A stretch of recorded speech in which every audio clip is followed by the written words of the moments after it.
Gracias. I'm Charlie Angus with the Canadian delegation, and we are honored to be here. We feel that we've been invited to a big family gathering of distant relatives, but we don't know anybody. And maybe you don't know us. We are your cousins. We live in the top part of the continent. And what can I say about Canada? It's an immensely beautiful country, the land of snow. And as I'm here, our land is burning. It's on fire. And it's not just our forests. This summer we lost one of our most historic, emotionally powerful towns, burnt to the ground. And as that happens, Canada's oil and gas giants are determined to massively increase fossil fuel production, because they're not going to just burn our children's future. They're determined to burn your children's future. This is why we are here, cousins. We can't do this alone.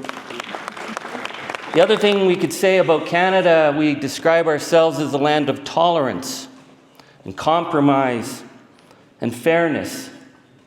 And yet that too is under threat from disinformation, from the rise of the right and the worlds of the Steve Bannon that are organizing all over the world, and how our democracy is now being decided by Facebook, turning neighbor against neighbor.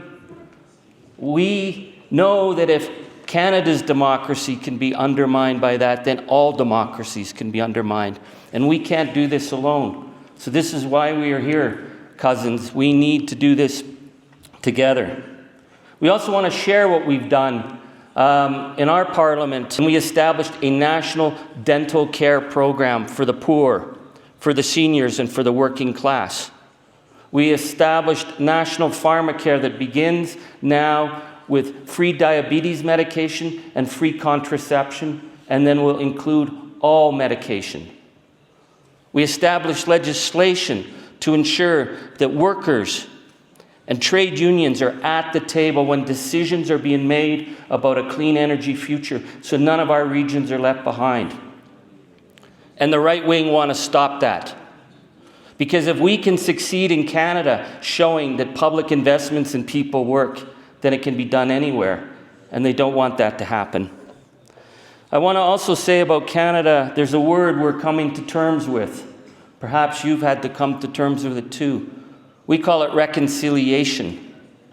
The recognition that our nation and our wealth was built on the theft of Indigenous land and the attempted destruction of Indigenous people. And for Canada to go forward, we need to have the reconciliation of the rights of Indigenous people to decide development of our rich resources and who benefits, to protect the environment, to protect our people, to protect the original people of this land. And reconciliation is the story of the Americas, because we were all part of that project to steal the land. And now we have to know how to protect the land. And Indigenous people play a huge role. So in this climate crisis, in this fight against that's undermining democracy, we are here, cousins, to get to know you better, because we think we will be much stronger in the Americas together rather than fighting these battles on our own. So thank you very much.